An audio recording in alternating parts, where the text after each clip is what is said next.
will lead to a lot of pain and suffering for a lot of people all over West Africa.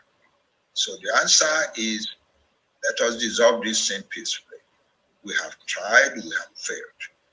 And let us accept that we have failed. Let us sit down and negotiate and dissolve it peacefully. That's my position.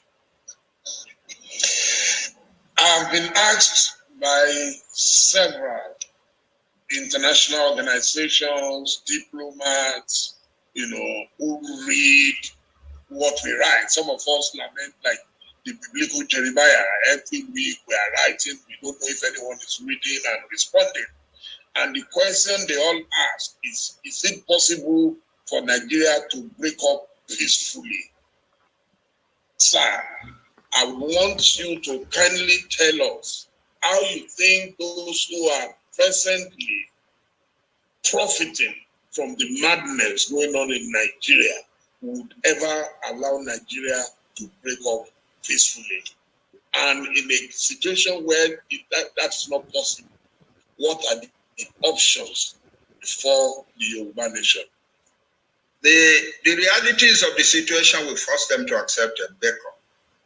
It's a dissolution. The country is going steadily down all the time. Yeah, that's the truth of it. That's the truth.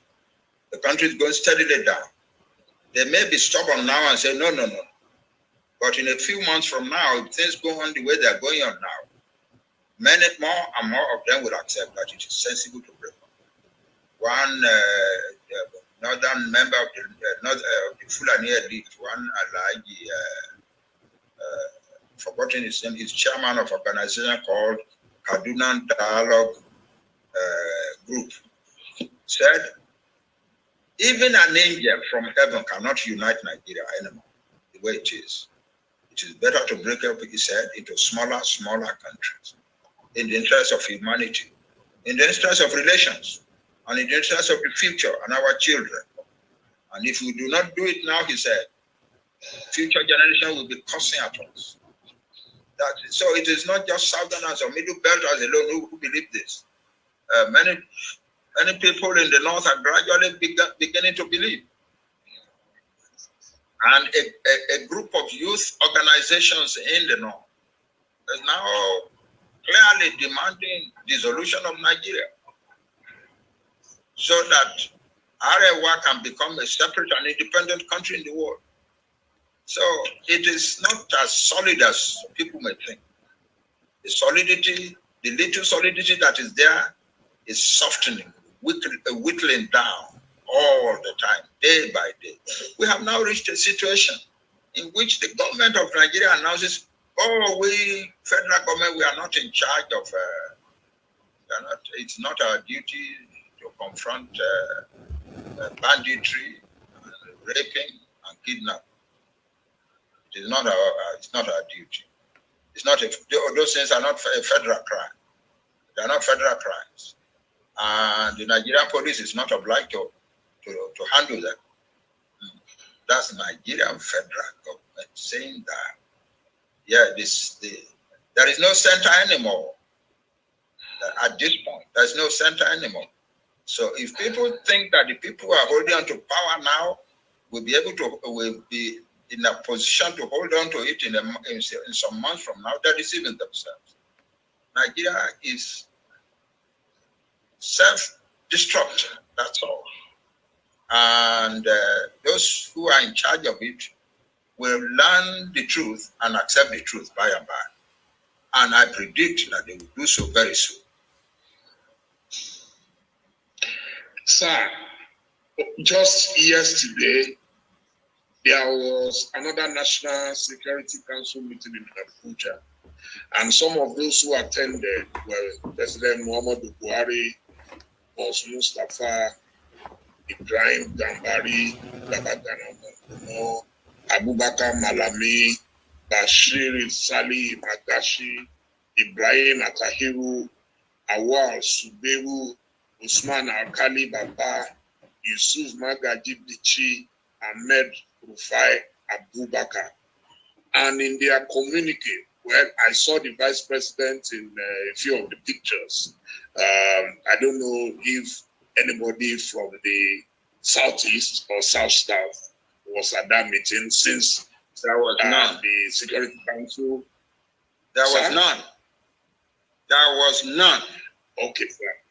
The communique issue says there will be new security measures for us.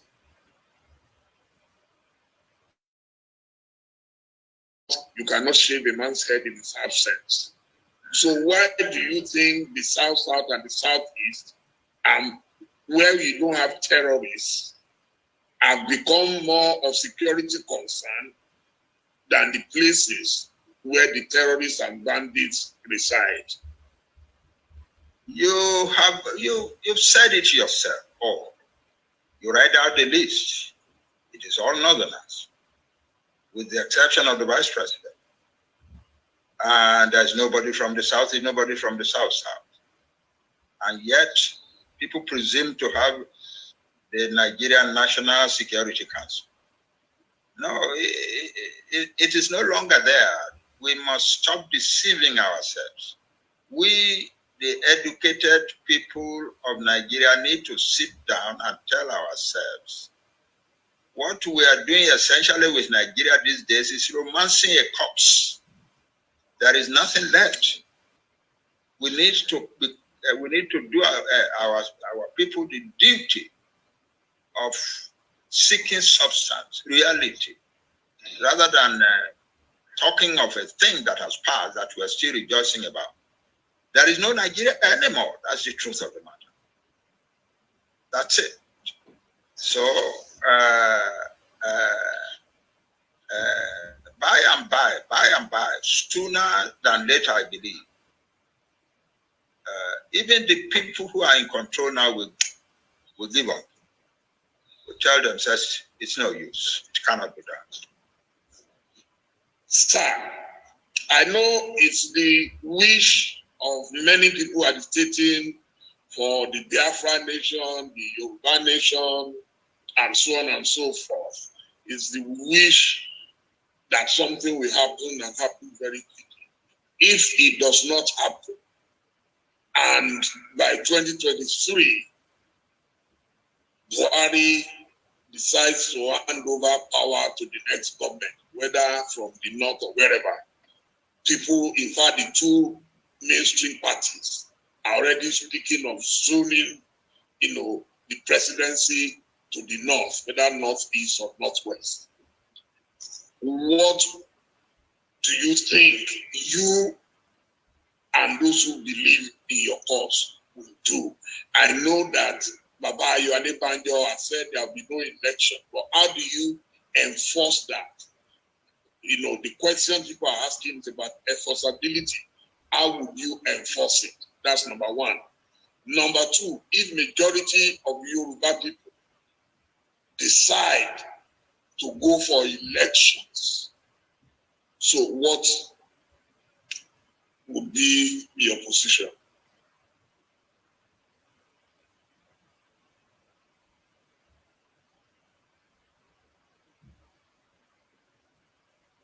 Hello, sir.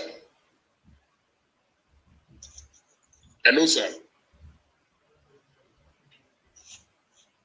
Hello, sir. Then can you check? Oh, Baba is muted again. What's going on? The more we hold then can you unmute? The more we hold the elections under the... Yes, sir. The more we hold elections under the 1993 Constitution, the more we prolong our suffering, our pains. The Fulani marauders and terrorists are telling us that they are in the southern Nigeria, they are in Yoruba land, Igbo land, Ijaw land, everywhere, because the Constitution, as they are Nigerians, and under the Constitution of Nigeria, they are free to be anywhere. So the more we hold elections under the 1999 Constitution, the more we prolong our suffering. I am absolutely confident that if it came to a referendum or some sort of voting, the Yoruba people will say in a very large majority that they don't want election in that part of Nigeria. That is as simple as that. And the people in the East are saying the same, people in the Middle Belt are saying the same. And look at it. The South and the Middle Belt accounts for 3/4 of the population of Nigeria. So this is not a question of a minority or an Igbo, a small Igbo minority in Nigeria, or a small Yoruba minority, only 20-something% of Nigeria talking. It is 75% of Nigerians talking. And that's a very, very serious matter.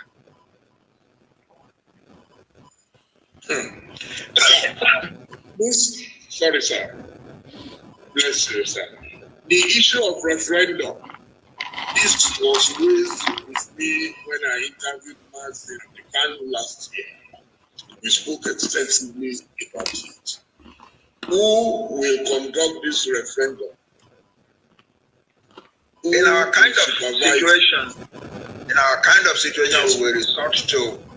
In our kind of situation, the most sensible thing is to resort to what other nationalities in the world have resorted to. There are many nationalities that are trying to conduct their own referendum, like the Catalonians in Spain, like the Scots in Britain. In our kind of situation, we think it would be better to persuade the United Nations to come and run our own referendum, the way they did it in Sudan. I believe we can get that done. Do you think the United Nations can put pressure on a government as obstinate as the type that you have in most parts of Africa, including Nigeria?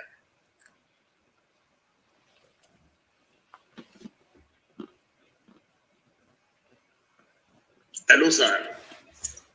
Yeah, I didn't hear that question clearly. Yeah, I'll ask it again, sir. Do you think the United Nations can put pressure and ask the authority to intervene in the sovereignty of an independent country? Now, it is the pressure from the 3/4 of the country that will put the pressure on the United Nations to intervene. The people running the country may not want it, but the 2/3 will put together such amount of pressure in the world that a lot of people in the world will agree with them, and that will translate to a vote on in the United Nations that will authorize the United Nations to intervene in the Nigerian situation. Sir, I was involved in the June 12th struggle, and I was relatively, at least, close to Chief Moshood Abiola. This was how we felt that the international community would be able to come to the rescue of Nigeria, help to validate the best election in Nigeria, and it never happened. So where are you getting the confidence from that the international community that does not consider Nigeria a priority right now, oil is almost becoming, okay, go and drink, the international community that does not consider Nigeria a priority? In saying that they do not, you may be right in saying that they do not consider, you may be right in saying that they do not consider Nigeria a priority now. But the time will come soon when they will consider Nigeria a priority, I assure you. Well, maybe there are things that you are not able to say on the open forum, but I would like for you to tell us the process and procedure towards self-determination. A lot of people have never experienced it, especially in our part of the world. So what will be the process and procedure that we should expect? The procedure that we should expect. we are setting up in a very strong way to put the hands of some important governments, critically important members of the Security Council in this matter. We might also be going to court over some parts of the struggle. All put together will create a situation in which there will be no doubt that the United Nations needs to intervene. United Nations doesn't choose to intervene in any situation on its own. It is the situation that pressurizes the United Nations to intervene anyway. And so we are going to be using that knowledge very much. I'm sure you are aware, sir, that some Yoruba people, politicians, are already warming up for the next elections. Yes, they are already warming up for the next election. And there is, they're already warming up for the next election, and there's nothing evil in that. But they will soon discover that they are going to hit a rock along the way. So, but don't you think, do you have a fallback option apart from the Yoruba Nation option? Is there any other option you are willing to consider? No, I cannot think of another option. The Yoruba must have their own country in the interest of humanity so that they can bring development, prosperity, and happiness back to their people again. And I believe that it is the same type of thinking among the Igbo and among the peoples of the Middle Belt and the peoples of the South. No, there is no conceivable option that will satisfy the humanity that we are seeking to serve.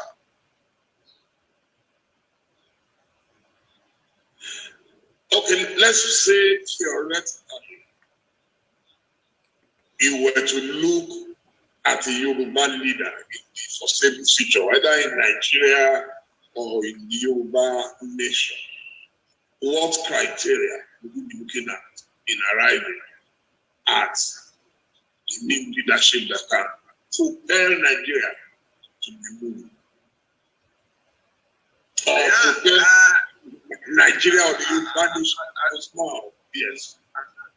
As you very well know, a situation creates its own kind of leader. And the kind of leader that will lead the Yoruba nation out of the morass and degradation and destruction of Nigeria back into a modern, progressive, and prosperous country that we had briefly in the 1950s. The leadership will emerge. The leadership is emerging. And it is not human beings who start by projecting this one is going to lead us, that one is going to lead us. The leadership will arrive. About that, I have no doubt at all. It is inevitable. It is the way history operates. There is no other way. The right type of leader will emerge. The right type of leaders will emerge. Many of those who oppose the idea of Yoruba nation are very quick to talk about the lack of unity among the Yoruba people. What do you say to that, sir? Yeah, I don't know what they mean when they say lack of unity. What the Yoruba demonstrates is that when there is an issue, there are many Yoruba people who want to venture their own opinion on it. That's the Yoruba way of life. That does not represent this unity. It is among the Yorubas that we say, when we say Lafidalefe, we mean that's the basis upon which the Yoruba nation was created in the first place anyway. That even the youngest person and the old person has the duty of, has the right to contribute their opinion, their own little wisdom. That's the way the Yoruba people operate. The fact that they are doing that now does not mean they are not united. It means they are doing what they are traditionally capable of doing. But perhaps you don't know that for many, many millennia, the Yoruba people have been a very democratic people. We, for instance, Yoruba, or in all parts of the world, where there are monarchical governments, the king is automatically succeeded by his son, usually his first son. The Yoruba rejected that from the beginning. They rejected it. They said, we people, you are going to rule us. There is a royal family, no question. But it is we who will select one of you in the royal family to be our king. And that's the only one in the world. And chieftaincy titles were domiciled in particular families in every city. And when the chief died, his son does not claim that he has a right to succeed his father. All members of the lineage, including the son of the man who had just died, had a right. And usually there will be a lot of wrangling and division into partisan groups supporting this and supporting that. There are large family meetings in the family compound until finally they decide on someone. That's the Yoruba way. We are very democratic people. Nobody can expect us now to stop being democratic. Listen, people don't know something about Chief Awolowo or something. You know, he built that, you know, he gave us a great deal of decent governance. But do you know that Chief Awolowo once said to his party, we have no business trying to destroy the opposition. All we want to do is win the election. For democracy to be strong in our land, we must make sure that the opposition is strong, so that we who are in government will be afraid of them. There is no, I don't know of any other African leader who will say a thing like that. It's only a Yoruba man who will say a thing like that. We are not trying to, we do not want to destroy the opposition. For democracy to remain strong in this place, we must keep this opposition strong, so that we in the government will be afraid of them. And that's the Yoruba way. We are a democratic people. That does not mean we are disunited. I am often alarmed when I hear even some Yoruba people say, what do you mean? And you, because Joe is saying one thing, Ajayi is saying another thing, therefore I know. What is needed is a proper system in which everybody can express their opinion and have their opinion considered for the decision making. Do you know the Western region was the only part of Africa where in the 1950s the people who were beginning to appear in this limited self-government that was being instituted all over Africa, that the Western region was the only part where there was never a complaint of rigging. Even a man like Alhaji Adelabu, who was the most charismatic politician at the time in the whole of the Western region, never attempted to use his charisma and his enormous influence in the matter to rig election. No, never. It's not part of us. So people must know the type of people that Yoruba are. There is no subject to put on the ground that many Yoruba voices will not be contending over. That does not mean that they are not united. Listen, another story. In the 1850s, one American missionary traveled all over Yoruba land for 4 years. And then in the book that he wrote later, that was published in 1858, he wrote, among us white people, what we consider as the best design of governance is the division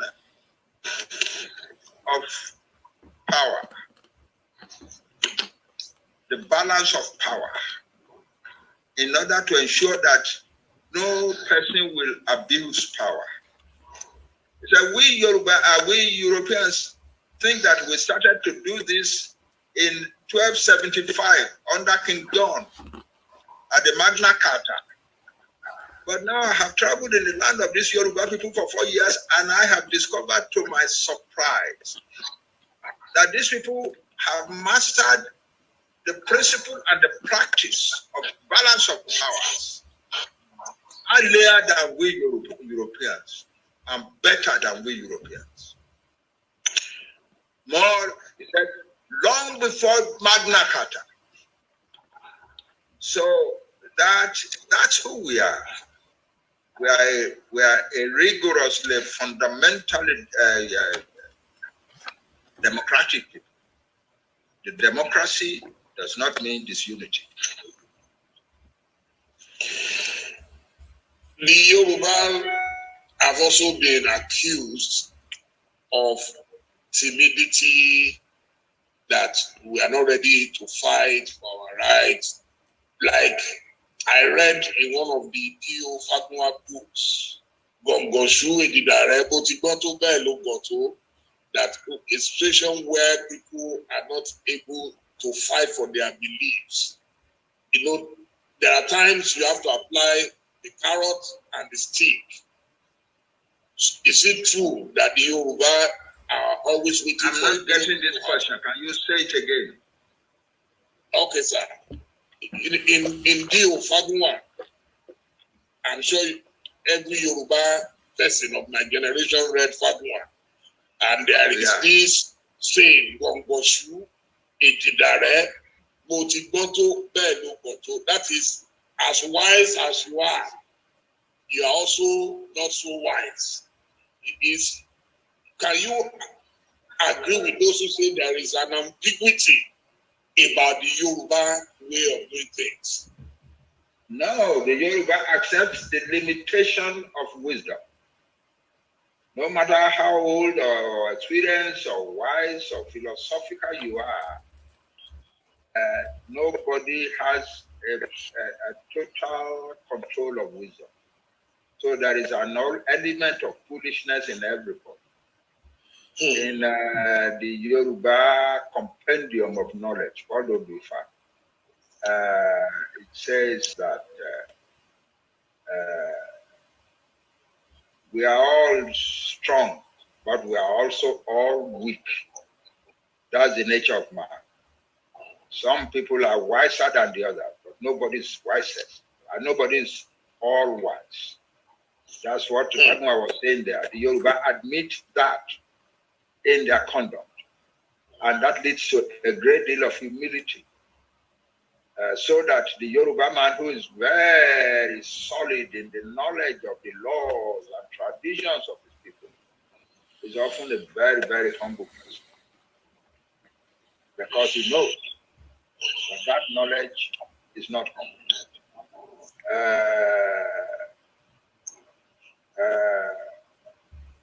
Orunmila is quoted as saying in one place, in one verse, Oduduwa, people think that I am wise. I am the wise one, but really not really. Yes, I have some amount of wisdom, but I also recognize that there are things that there are certain types of wisdom I don't have, and that God only, the Almighty Olodumare, is the only one who has all wisdom.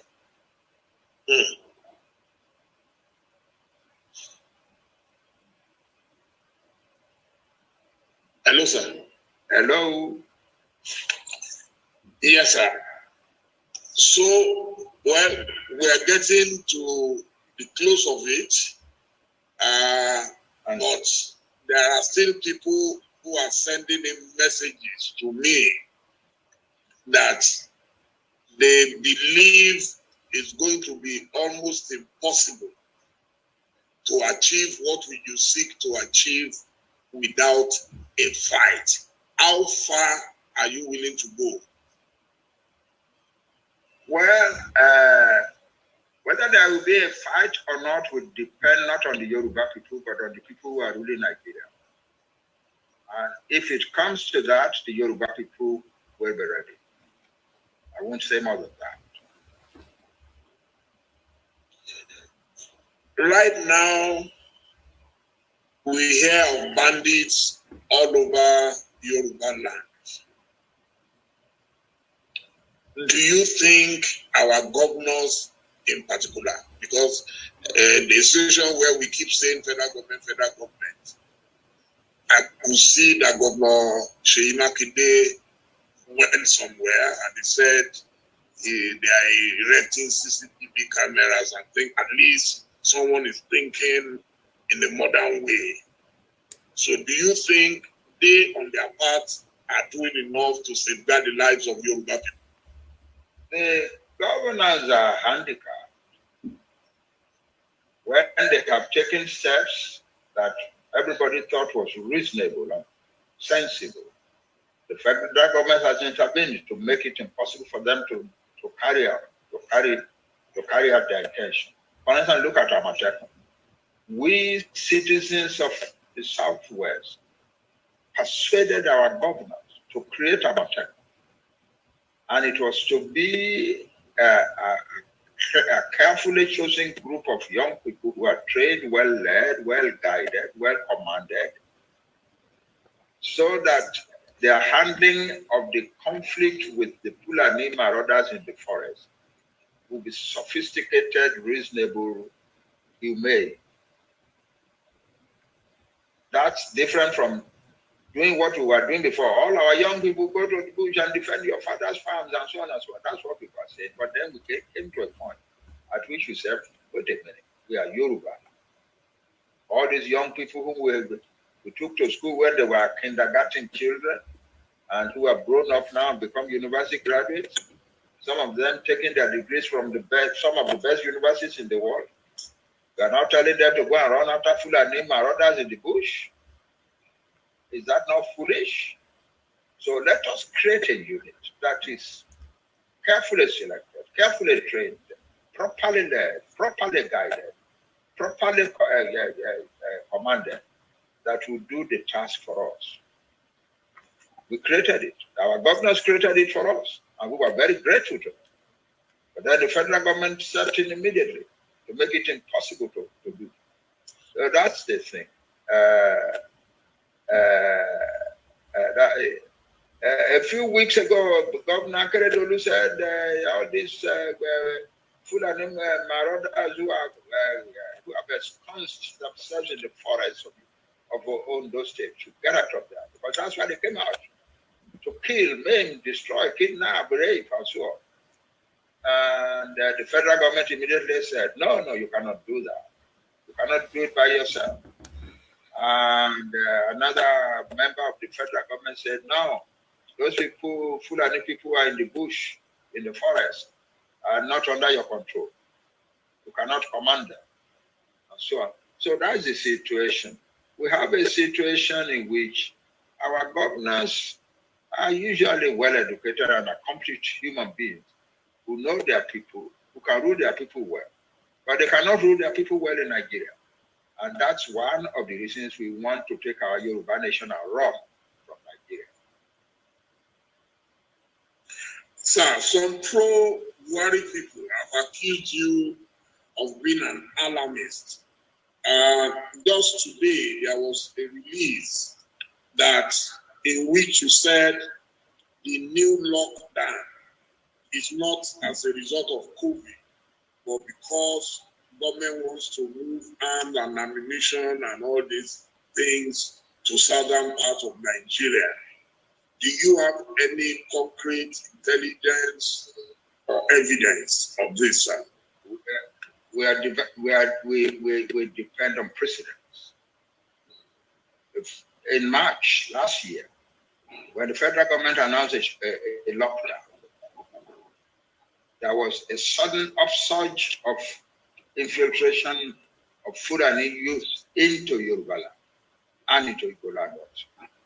So we are operating on the knowledge of what has happened before.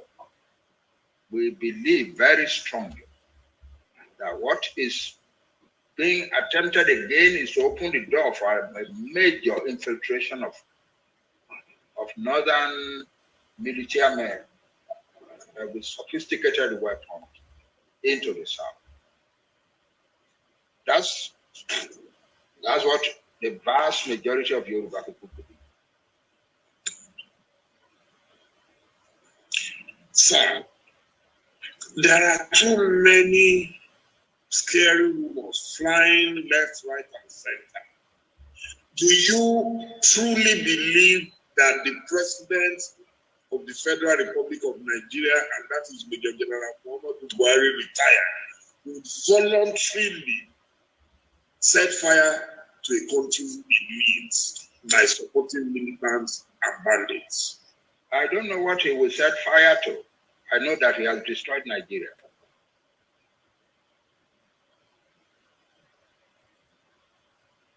So you are not willing to give him the benefit of the doubt that maybe he's not aware of some of the things that are going on in Nigeria?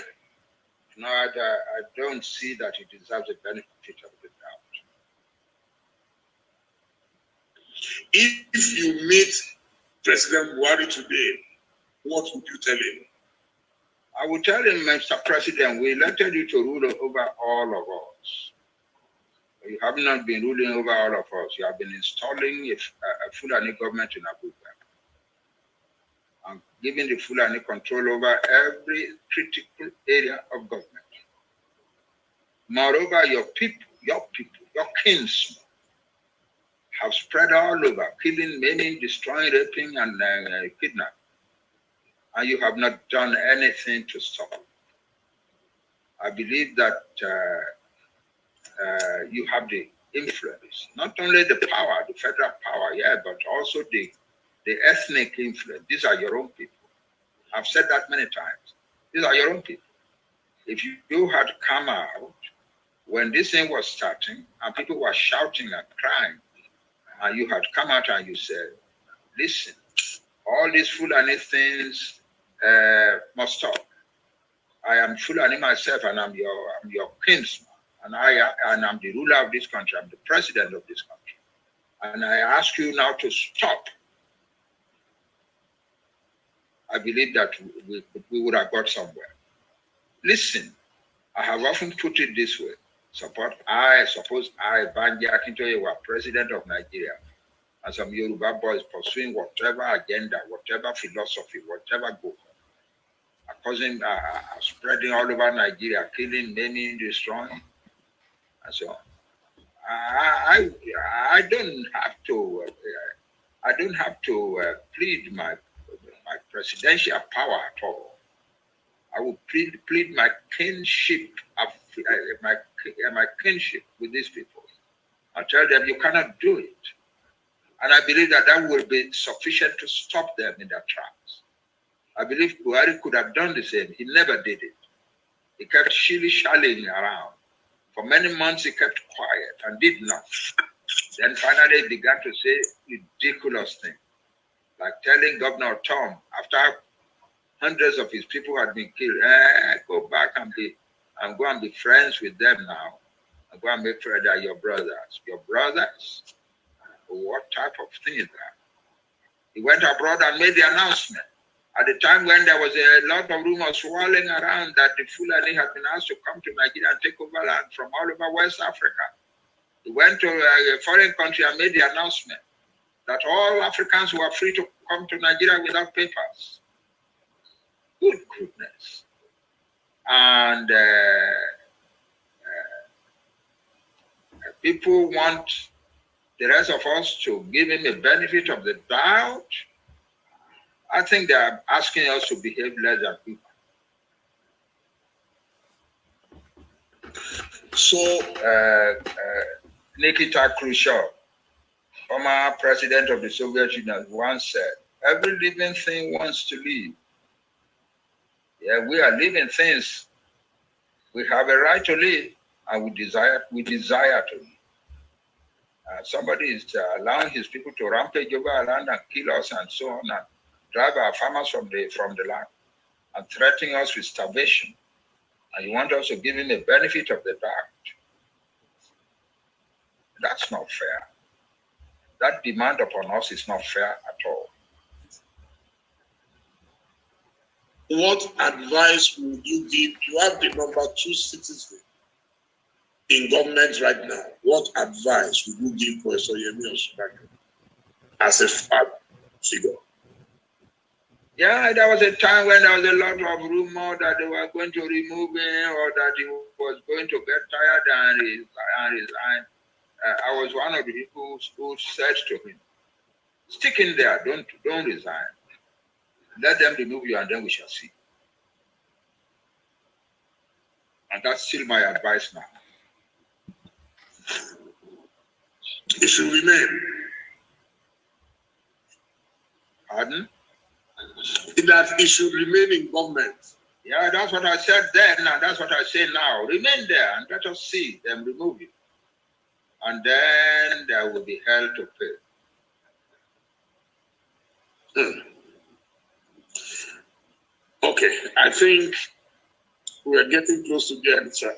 I would also like you to be a prophet at this stage.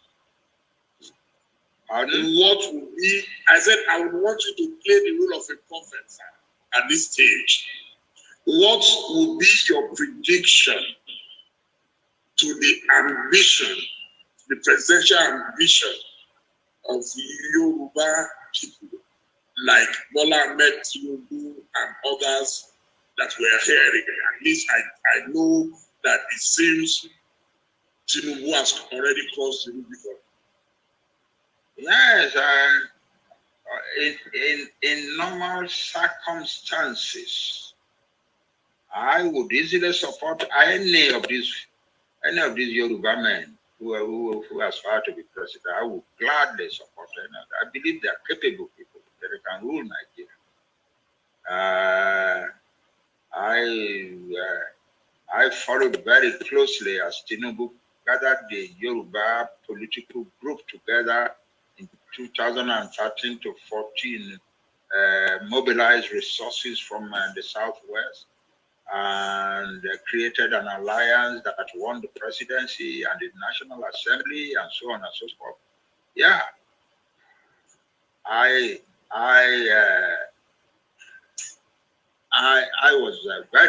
appreciated his zeal and guts at the time. And I don't doubt in my mind that Tinubu or any of the younger men in the group would rule Nigeria very excellently. But the times are not normal. We Yoruba people have come to a point at which we are now saying we don't want election anymore in their land under the auspices of Nigeria. And that's a pity. But we hope that our leading political leaders will recognize that and respect the wish of their people. If they want to rule a country, that will be a Yoruba country soon, and they could rule it. So that's the situation.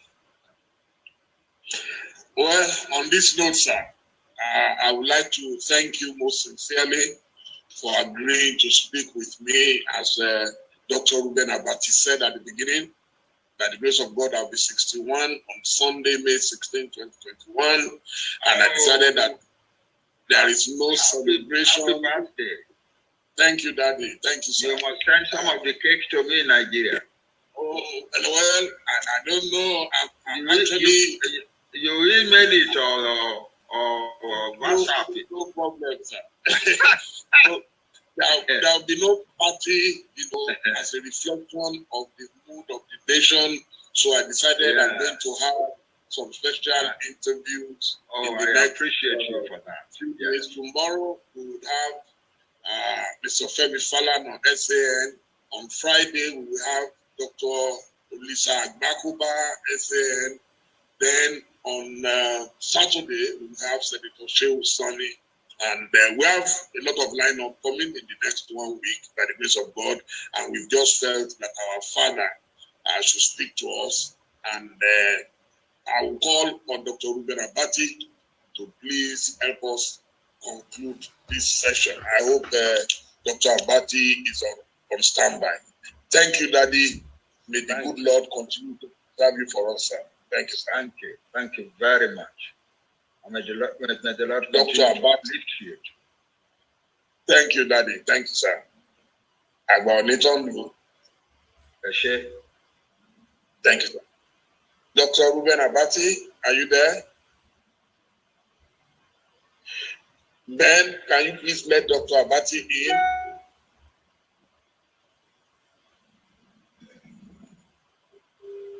Hello, Ben. If you are not able to get in, then please give us the Yoruba music again.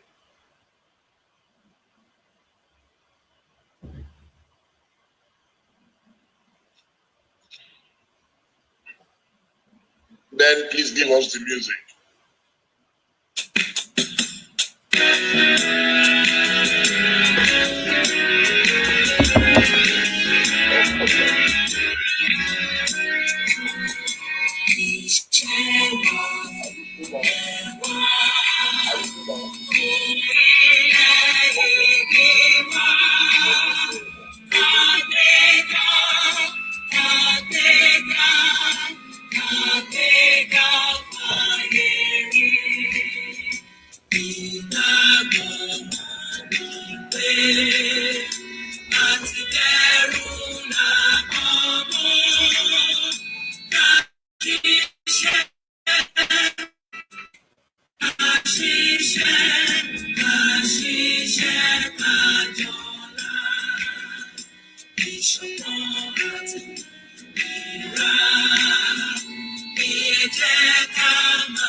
Thank you. Dr. Ruben Abati just informed me that he's still in.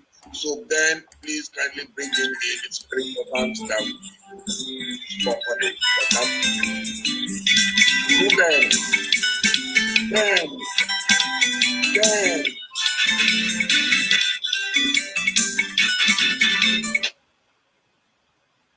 Please readmit. He's in. He is in. He is there. I've just spoken to him. It's there. Search. Please search. Please. Search. He is there. Dr. Ruben, can you please send a message? He is there. I just spoke to him.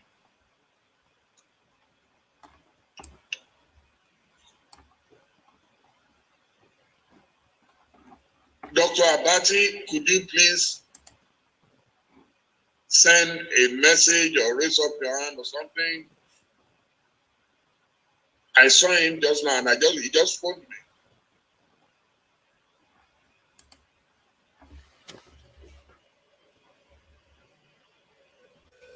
Doctor, where are you? He was there just now. I wanted him to wrap it up. But yes, thank you. Thank you, Dr. Ruben. Thank you. Thank you very much. Well, on behalf of every one of us who participated in this, I'd like to thank Professor Stephen Adebanji Akintoye.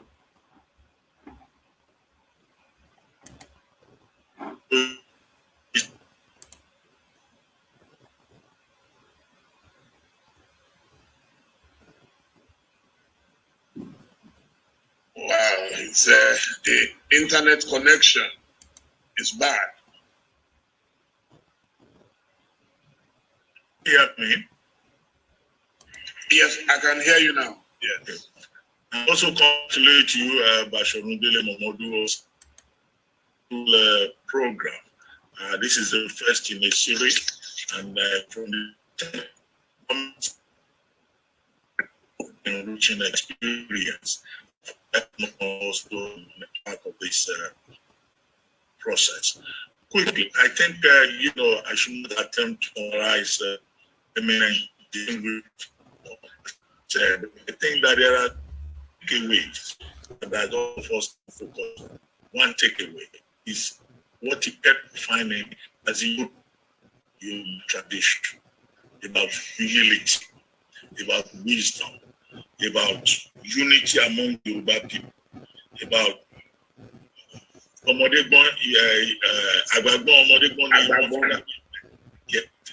the kind of philosophy, emphasizing Yoruba tradition, culture, and the Yoruba standard, which I think is something that many young Yorubas these days do not seem to understand. Many young Yorubas who do not even want to listen to the other side. I was very happy when you don't agree. It's not a problem. Yoruba people, they have this intellectual culture. There's no assumption. You wouldn't want to deal. So we are allowed, and I think that this kind of platform is an excellent that provides an opportunity for interaction and also for intellection and also for reflection for the good of the people and also for the good of humanity, as he kept emphasizing. Second point has to do with the fact that at 86, and Bobby, that was where you started, worrying about Nigeria. Generation. Oh, there's a segment. Internet.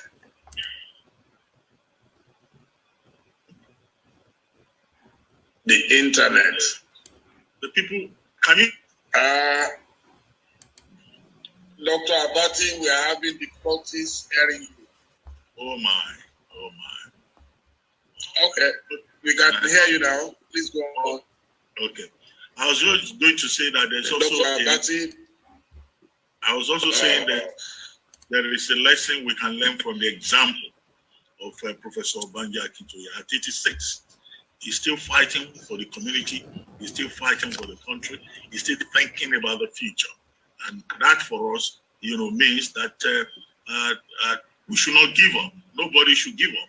Somebody is telling me to turn off the audio, the video. How do I do that now? No, I don't think that has anything to do with it. Don't worry. It's your internet. Just go on, please. Okay. I was thinking that please if I go turned off the... Okay, Ben. No, I don't think so. Yes, we can hear you now. Okay, so I was also talking about his example. The fact that at 86, he has not lost hope. The third major point, and I think we can also take away, is this point about self-determination. Well, everybody may not agree with it because he was saying, we have to take our Yoruba nation and run away from Nigeria. Well, maybe there are other options. Maybe there are no options. But as I said in the introduction, Professor Akintoye is basically a patriot. He believes in the idea of Nigeria. You can see all those Awoyi's principles. That you have in him somebody who has seen that Nigeria has failed to work. And if Nigeria has failed to work for the good of the people of Nigeria, maybe it's better for the union to be decentralized. And I think that is a point that we can continue to converse about. Fourth point, which I think is also an important takeaway, is his disappointment with the present administration, the Buhari administration, and what he described as a Fulani project, the Fulanization of Nigeria. I believe that it's possible to continue to have a conversation along those lines. And to raise one question, how come everybody has been president in this country? Now we have reached a climax that everybody is talking about decentralization because there is insecurity, because nobody is safe, because there are problems. So I think that this is a conversation, Basharum Momodu, that should be widely circulated on all platforms. And I believe that persons who did not join us this evening would find a lot that they can get from it. And if it is possible to transcribe the full text and to circulate that full text, widely for the benefit of others who can benefit from the wisdom and the insights of Professor Akintoye. Once again, I would like to congratulate you, Bob D, and to thank everyone who has been part of this, and to thank Baba especially for staying with us past his bedtime. We've all been greatly enriched, interacting with him. Thank you very much, everybody. Thank you, Dr. Ruben Abati. Let me conclude by saying I deliberately brought in Dr. Ruben Abati because I know his views. His views don't tally with that of Baba this. And that should be the spirit. Everybody must have an opinion. What I seek to achieve is that I have seen the kind of intolerance, especially on social media platforms these days. Once you have a contrary opinion, then you are an enemy, you are a Satan. No, everybody must. Chief Abiola taught me something. He said everybody must have a say, but a few people will have their way. So those who want the Yoruba nation, allow those who don't agree to have their say, and we will pray that God will give you your way. That's all. That's all. So there is no reason for us to be fighting ourselves when you have bigger enemies out there. In fact, they will be so happy that see them, they can't even agree. And I'm happy that Baba also explained it, that it is in our democratic nature for us to disagree. People disagree with Chihuahua. And Chihuahua was supposed to be, if you are looking for the greatest of the greatest, he was. People disagreed with him. So let us please practice democracy, because we cannot replace one dictatorship with another. It is important that we all allow people to have their say while we have our way. Thank you, Dr. Ruben, for agreeing to do this job. When you were in government, you and I, we had fireworks, we exchanged fireworks, we fought, but we fought on principle. We remained friends, we remained brothers, and if that is all I can commit to the people on my birthday, I will be too happy. God bless you all. Papa, once again, good night, sir. And all the participants, I cannot thank you enough. You've done extremely, extremely well, and made us proud. Thank you and good night.